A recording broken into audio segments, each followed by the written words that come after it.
বাসাবাড়ি, হাটবাজার, ক্লিনিক ও কলকারখানার উচ্ছিষ্ট ময়লা আবর্জনা নির্বিচারে ফেলা হচ্ছে জলাশয়ের ডোবা, খাল ও নদীর পাড়ে।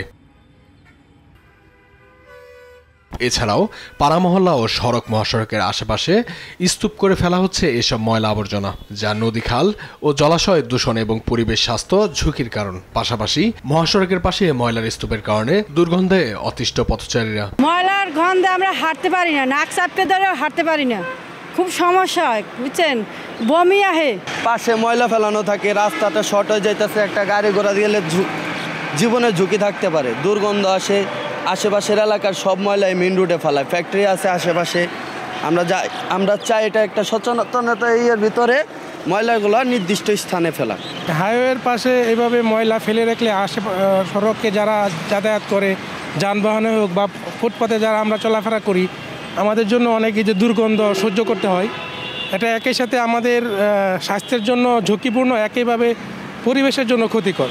যত্রতত্র ময়লা আবর্জনা ফেলার কারণে পুরো সাভার এখন পরিণত হয়েছে ময়লার ভাগাড়ে। বেশ কয়েকবার উপজেলা প্রশাসনের উদ্যোগে এসব ময়লা অপসারণ করে মহাসড়কের পাশে বিভিন্ন স্থানে ময়লা না ফেলতে নোটিশ দিলেও তা মানছে না কেউ।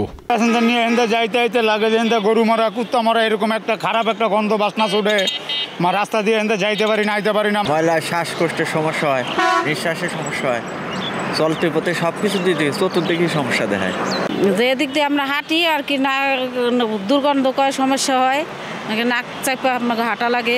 ময়লার সমস্যাগুলো থাকা উচিত না, কারণ একটা দেশের ভাবমূর্তি দেখা যায় যে তাদের রাস্তাঘাট কতটা সুন্দর না অসুন্দর, এটার উপর ভিত্তি করে এই ময়লাগুলো আসলে আমাদের ইমপ্রেশনের জন্য, দেশ ইমপ্রেশনের জন্য খুব খারাপ।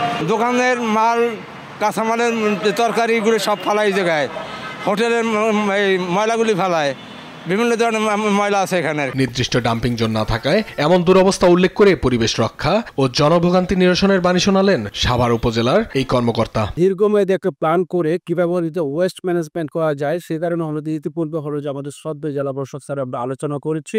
আমরা অ্যাজ আর্লি অ্যাজ পসিবল একটা ডিপিপি প্রণয়ন করে এবং জায়গা দেখে আমরা মিনিস্ট্রিতে জেলা প্রশাসক স্যারের মাধ্যমে মিনিস্ট্রি পাঠানোর ব্যবস্থা করব।